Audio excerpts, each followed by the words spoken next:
Hey, I'd like to welcome you to another episode of Mission Matters. My name is Adam Torres, and if you'd like to apply to be a guest on the show, just head on over to missionmatters.com and click on Be Our Guest to apply. All right, so today I am in Las Vegas, Nevada. I'm right across from the Strip, and let me tell you, I've been looking forward to this interview for a long time. I've been trying to track this guy down. I got Colten Andersen on the line. He is a director of events over at Speakerpreneur, and I've been following Colten's career as a rising star. He's worked with a lot of people that I know and trust and really admire and what they've been able to do in their niches, and we'll talk a little bit more about that. But first off, Colten, man, welcome. I got you finally. Yeah, thank you for having me. It's a pleasure. So first, why'd it take so long to get you on the show, man? What, you don't like Mission Matters? We're busy. 2 events a month all around the world, going to DR, going to Dubai, Orlando, Houston, all over the world. Yeah. So first off, just to kind of take the audience back. So where I first met Colten was he was introduced by a friend of the show, Christopher Kai. Yeah. And I want the Chris story, man. How did you? And Chris Kai is a mentor. He helps with Mission Matters. We cover his Gifters X talks as well. So big fan of Chris and what he's doing. How'd you meet Chris originally? Give me the Chris story. Yeah. So Chris' story, it's a really interesting story. So my aunt actually hosts events and she rented a castle over in Ireland. And she had Chris as a speaker there, as a guest speaker there. And through that relationship, her and Christopher had an event up in the northern part of the United States. And what happened was I attended that event because it was my aunt's event. Yeah. And I was like, who is this Chris Kai guy? Yeah. And so I had read his book. I had known about him through other masterminds. And I was like, I want to meet this guy. So I dropped it. I was in door-to-door solar at the time. So I dropped all my appointments that day, gave up a lot of revenue. I gave up a lot of revenue in that direct, drove 3.5 hours north of where I was at the time. And from there, I met him. And he tells, has he told you the story or no? I'm asking you the story. What do you mean? Forgive me. We got an audience. People are listening. What are you telling me? You're going to hold back? Come on. Yeah. So I went up and I was asking him questions, and I do door-to-door sales for a long time, knocked over $300,000 and all that stuff. Hold on, wait a minute. We're going to get back to that. Finish the story, but I'm going to circle back to this 300,000 doors thing, but finish the story. Okay. So I was doing my door-to-door thing and talking to him, and he's like, oh, I got to put up with this guy because he's this client of his. It's his nephew, I have to talk to him anyway. And then obviously we kicked it off. We became friends. Mm-hmm. I purchased his program, his speaker program, and then became a client. And he's like, hey, you seem cool. Do you want to be on the team? And I was like, on the team? What do you mean on the team? So I started doing events with him. Yeah. Right. And that's how we got connected up. Yeah. It was through my aunt and doing a council event in Ireland. That's insane. Briefly for everybody listening and watching, I met Chris in Century City, California. He was at a speaker. He was speaking. He was a speaker there at the Century City Chamber of Commerce meeting. The particular day I was there, I was on their board and whatever. And I'm like, man, what's this guy here talking about networking with billionaires and all this? I'm like, well, who is this guy? And I've been working with him ever since. So that's interesting. Now we're going to take a little pivot here. I want to back up a bit. 300,000 doors knocking, give me the backstory on this. That's insane. Yeah. So I grew up on a farm up in Washington State. Mm-hmm. My family does organic produce into Whole Foods and stuff like that. And that's the background that I come from. Yeah. Is farming, hardworking labor, basically like slave child. You know what I mean? So work ethic. I was on this Hispanic crew. Also known as, the heart of America. Keep the country going. Let's keep it there. Go ahead. Yeah, for sure. So I did that and then graduated to, I was needing help with a website that I was doing. And that led into doing door-to-door sales. I started a door-to-door team up in Washington State where I grew up. Mm. That company ended up selling for over 250 million, I believe. Maybe a little bit north of that. And then that started my door-to-door career. Did that for about 5 years. And then from that, I transitioned into doing events. Right. Mm. So doing the one-to-one to one-to-many. So hold on, this 300,000 doors. All right. I've always been fascinated with knocking on doors, as silly as that sounds. I feel like the people that can do that business can do anything. Am I off on that? What'd you learn knocking in 300,000 doors? Dude, the stories that I have. Give me one. Give me a crazy one. I want a crazy one. I've been hit on. I've been chased down the street with a drill, all kinds wild stuff because you're interfering in people's lives while they're doing their day-to-day home life. Damn, man. People with kids. It's just that old guy who's just they don't like people. You know what I mean? Yeah. And so you meet so many different personalities and you enter people's lives at such various times of their lives. You know, they're sad, they're happy, they're excited, they're just angry people. You know what I mean? You get to meet and you learn how to manage all these different kinds of scenarios and take someone from being mad to signing a piece of paper, you know, and reps and reps and reps. And we would knock the busiest days in the summer when the sun out the longest. Yeah. We would knock close to 300 doors in a day. Now you said we. I want to start with you personally before you were a sales manager. Like, what got you through it to the point to where now you could help others and teach them? Like, what got you to that point? I would give a lot of credit to my parents and the farming culture background. I think that work ethic, because there was a lot of city kids who would come in, and nothing against, you know, city versus farm kids. Nah, I'm against the city kid. I'm from the city and we're lazy. Sometimes, you know, whatever. Right. Well, I remember as a kid, this lady named Olga. And if Olga sees it, she's going to laugh. It's not, man. It had to be an Olga. Go ahead. It's always an Olga, dude. This lady named Olga would pick me up at 4 a.m. from my house. And, you know, parents would drag me out and of you're bed. like tired and you're like, oh, she's like, did you put your big boy pants on? I already been up. I'm picking you up. That means I woke up before you. It was a love-hate relationship with Olga, and I'll tell you why. Because she made handmade tortillas in the morning. Snap. And she would make us, you know, these beautiful, delicious, handmade tacos. Yeah. You know? And if you ask me as a kid what I want to do when I grow up, I'm like, I want to grow tacos. Yeah. You know what I mean? Yeah, yeah. And I farmed for a few years and stuff and did that. But, you know, she would come pick us up 4 o'clock in the morning, and I would go out and work on those crews pulling weeds and onion fields. And that work ethic at that young of an age, like that is what I believe. I believe I won in door-to-door sales because I stayed on the doors for 14 hours. Interesting. And everybody else would tap out after 6 hours. Does that make sense? It does make sense. Yeah. So it's the work ethic that comes with it. And now the next step in your career, I would argue, is when you're managing a team, you're growing your own team. Like, that's different than doing it yourself. How do you get other people to do what you did and teach them? Like, how'd you do that? Conviction. People buy into people. And I'm a firm believer in do something, figure it out, show the results, and that you're convicted about it, and you share those results with other people. Yeah. They're attracted not to the product and the service, but they're attracted to the conviction tied with the results. Yeah. Does that make sense? I'll throw in a little bit of of leading from the front. Like, you were still out there. Were you still knocking? I feel like you with were the still, team. that's my I point. always Like, had the best numbers. Like, That's the thing. See, that's the thing that I talk about. I'm like, I'm not going to ask somebody else to do something that I wasn't willing to do or I won't do myself. And if I can't at this point, based on the size of the team and other things, go out and do it, usually there's people around that are like, no, Adam used to do this. Like, no, you better do it. Like, whatever. Or I have a story where I'm like, that process is here because of this. And this is why it works. Like, most people, if you educate them and they know that you're not sending them on wild goose chases, like, they're in. They're in. And that you're bought into their success as much as sometimes you want it more than they want it. Like, they're in. Yeah. And it was a very important key aspect, I should say, of leading a team. You always lead from the front. And when someone is struggling, you sit with them and you knock with them and you work with them and help them until they succeed again. Yeah. Just being that right hand. Does that make sense? There were times where, you know, I let that manager sink in and I was like, oh, the team's doing the work, I'm not. Well, guess what the team's numbers did? Right? And when I was up there leading from the front, guess what the team's numbers did? Right? Yeah. So the interesting thing about that is over time, like, that compounds. Like, the people that are knocking with you, their success, it becomes your success and vice versa. And that lifts everybody, right? Yeah, it does. Yeah. So circling back, first off, before we go further, you said it was your aunt that was the original castle event? Was that right? Yeah, sure. What's your aunt's name? Shelly. Shout out Shelly. Shout out to Shelly. Yeah. Like, what?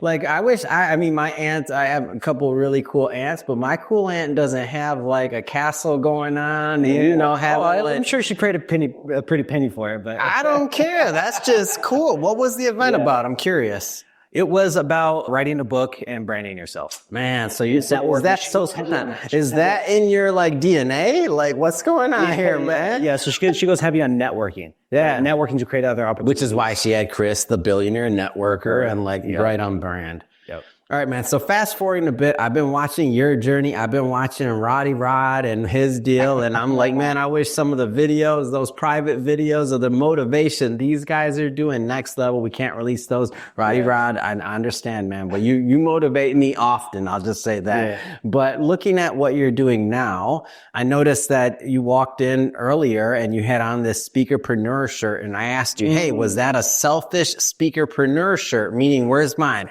How you come into the studio and don't bring me a shirt, man? Tell me what size are you? Extra medium. Extra medium? Extra medium. I've never heard of that one. What is an extra medium? It's like when you're too buff for a medium, but you're too small for a large. It's right in between. Right in between. So is that a large gone through the dryer on too hot? I don't know. It's you bring me both next time, all right? Tell me about this brand, Speakerpreneur. Speakerpreneur. So Speakerpreneur is a product of Paul Getters. Are you familiar with who Paul Getter is? Paul, man, he's got I'm not familiar with Paul Getters. Who isn't? The bow tie, the look. Paul, how come Paul hasn't been on the show? That's another question. Let's start with Speakerpreneur. What's that? Yeah. So Speakerpreneur, what it is we host events all around the world. Like I was saying earlier, we do 2 events around the world. We got Tampa coming up. We got Orlando coming up. We got Houston. We got Dubai coming up. We got Salt Lake City coming up. So you're not busy. No, not at all. Not at all. Just go. Yeah. But I would rather be busy than bored. Mm-hmm. I don't know about you. But so go further into Speakerpreneur. What's the aim? What's the goal of the organization? Yeah. So what we do is we help people build credibility around their brand and frame them to be able to build a credible business because nobody wants to be the best kept secret, right? I mean, think back into your early days, right? If you may have been the best podcaster, the best brand out there, right? But if nobody knows about you, you have nothing. And so we put people on stages. We help them write a book. We help them build their sales funnel. We do what we call power introductions, right? Take them from their specific industry and because we know so many people around the world, influential people. He's worked with Ty Lopez, Grant Cardone, Bob Proctor, all these huge names. Yeah. Paul is the secret behind a lot of those guys. And a lot of those guys kept him a secret for a long time. And so, but he was the nerd behind the scene making all that happen. Yeah. That master brand strategy that really grew those brands. Right. And so we have the credibility in that. And then we take and we transfer that to other people. Right. Like the event we just did in Toronto, you know, Evan Carmichael, the YouTuber, 650 plus million views. He was a guest speaker there. You know, he came by. Got to spend some time with him. Super cool guy. Yeah. So if you're looking at your ideal, let's say, person that is thinking about becoming a speaker, building a brand, doing all these things, like we hear this a lot about, you know, visibility. Like how do you feel working with so many people through the years and especially with what you're doing right now with Paul and Speakerpreneur? How do you feel that somebody knows when it's the right time or they're the right fit? Like are there any signals? Yeah, that's a really good question because there's multiple different facets to it of like what makes someone ready to be able to do it, right? Obviously, conviction in themselves, belief in themselves, being connected with someone who can lead, no matter where you're at in life. Like Paul, look at the level of business that he does. He still has mentors. Yeah. You know what I mean? Whether you're coming in can only afford $1,000 or you're looking at a $250,000 package, you know what I mean? Everybody needs help to get to the next level. Right? Because no matter where you're at in life, there's always someone above you, always someone below you. Does that make sense? So as long as someone has that drive, wants to, and that's part of what we do is we come in and we analyze because we don't just onboard and help anybody who wants help. Yeah. We have 100% success rate with our inner circle package is because we do the front load. We qualify, we push out, right? We know what it takes for someone to succeed. And so we do that. And sometimes we push people away. Yeah. You're like, you're not ready yet. Yes, you can get here, but you need to start with something very small to build up to this. Does that make sense? What's your favorite part of doing this work? Dude, I meet the coolest people around the world. And to take such influential people and to be able to link them with other people in the industry, to link them with the brand growth strategies and watch their brand go like this. We have people that come in, personal trainers, lawyers, doctors, that are doing $2,000, $3,000 a month. Now they're doing $30,000 to $40,000 a month, right? And that's on the lower end. There's like the celebrity packages they're way bigger, right? In the financial side, but it's just that growth and watching them, just their eyes light up. Yeah. You know what I mean? Brand strategy, some of the things you're saying, pretty fancy for everybody at home. Like I get this sometimes, but sometimes, people mean different things. Like, can you give an example? Like brand strategy, otherwise, like what does this mean? Yeah, so it really depends on where you're at in your business and where you want to go. but it also varies upon your niche of industry, right? Like a lawyer is going to have a different strategy than a personal trainer, right? So like a personal trainer, we may help them write a book, for credibility, right? Put them on stages, put them on podcasts, all that type of stuff.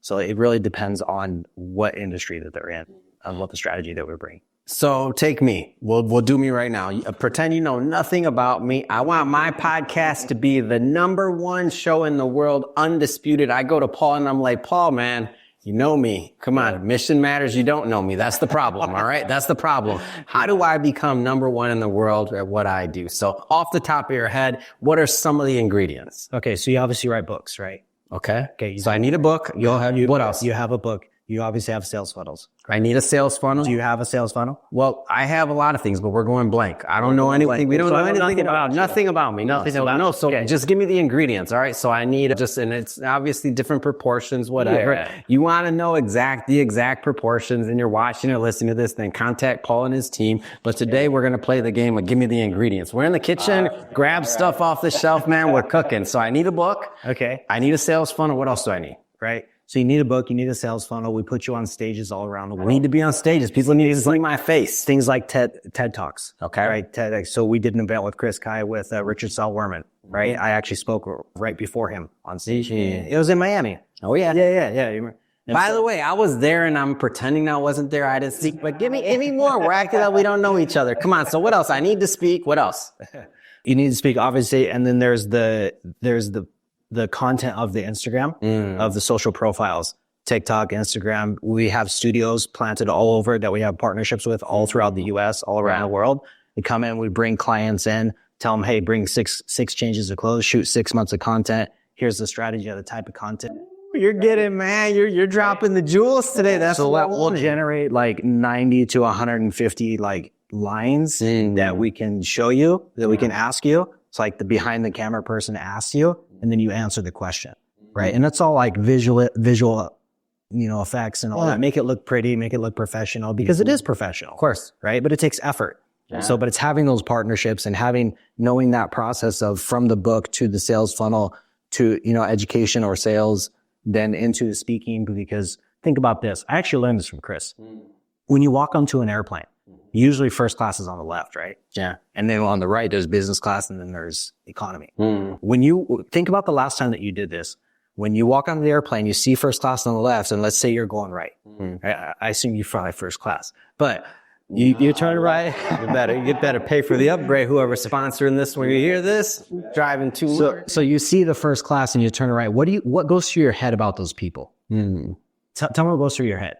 Who are they? What are they doing? What they do to get there? What's up? They're successful. They have money. For sure. They're a trust fund kid or something about that, right? Yeah, they're out there.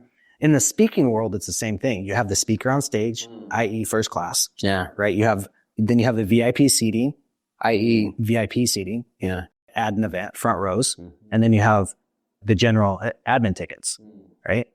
And which is i.e. economy, right? Same thing. It's a different level of status. And so we put you as that first class person. Yeah. We brand you as that first class person. Right. And obviously you have to be able, and then there's the PR side of it. Yeah. Forbes articles, all the PR stuff. Right. So it's all intertwines together, because what people are going to do is they're going to Google you. So hold on, pause there for a second. Yeah. They're going to Google me. We're going to pick that back up. But Matt, I think we need to cut this clip out and we need to send this to the sponsors that just send us over to Orlando, because I want to be like, man, they didn't send us first class. So there's people walking by us and I'm like, hey, I covered this conference. What about the people that were walking in? They should have saw us there, right, Matt? Continue the Forbes article. Yeah. So, and then there's the whole PR side of it, right? Like when people Google you, you're going to be visible, invisible, or perceived as an expert. Yeah. Right. And so what do you want to be when someone Googles you and your brand? What do you want to be perceived as? Yeah. Invisible, visible, or perceived as an expert? Which one would you want? Expert. And I said #1 podcast host. I already said one. That's what we're working on, Paul. Come on, man. Yeah. That's what we're doing. Yeah. So it all intertwines together, right? But a lot of people don't know, like it's so fascinating to me that to me, it seems like a simple process, right? But Nah, it's not simple. It's in your DNA. From your aunt to Chris to Paul, working like every step of your career that I followed, you keep on leveling up, and that becomes interesting. What's your vision for this going forward? Like let's say we're going forward, 5 years, not just for Speakerpreneur, but what does Colten want to do? Like, what's the game? Because I see you as gathering all these skills, all this set. Like, what's the master plan? That's a really good question. And as everybody goes through multiple master plans in their life, right? And so the one that stuck with me the longest is I felt like I bounced around multiple different industries in my life, from farming to door-to-door sales to starting an event, you know what I mean? And this is where I feel at home, is the events on stage, traveling. Like some people have the home gene, where like their homebodies, I think is what they call them. And some people have the travel bug. I got the travel bug, man, And so going out and going to two new cities somewhere around the world every single month just like gets me excited, and then working with these influential people, and so I just view taking that on a bigger level, and instead of packing out, smaller events around the world, but to do the same thing, but a little higher with arenas of 10,000 people.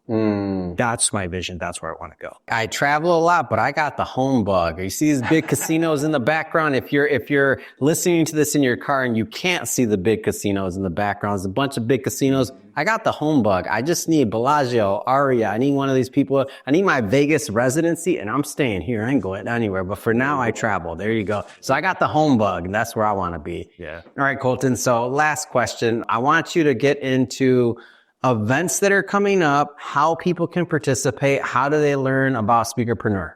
Yeah, for sure. So events that are coming up, we have Tampa this weekend, right? And then we have Orlando. This weekend is what date?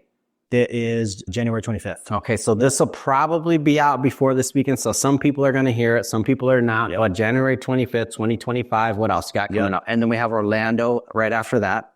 And then we have Houston after that. And then we have Salt Lake City is not solidified yet, but it's probably going to be after that. And then Dubai. Awesome. And then I think we're going to do Dominican Republic. We don't plan too far in advance. That's what we have on the schedule right now. Amazing. How do people, where do they see all this content? Where do they get the dates as they become solidified? Where's all that at? Yeah. So if you Google Speakpreneur, or just, here's a good one. Paul has the original name. His Instagram handle is @Paul, Paul. Amazing. Yes. And what's your Instagram? How do people follow you? Andersen Colten, SEN on Andersen. Yep. And then TEN on Colten. All right. Yeah. Fantastic. Well, for everybody watching, just so you know, what we'll do is we'll put the links to the website, all that other good stuff in the show notes. So you can just click on it and head right on over. And speaking of the audience, if this is your first time with Mission Matters and you haven't done it yet, hit that subscribe or follow button. This is a daily show. Each and every day, we're creating new content, bringing you new interviews, and hopefully new inspiration to help you along the way in your journey as well. So again, hit that subscribe or follow button. And Colten, man, glad we could finally do this. It's a pleasure.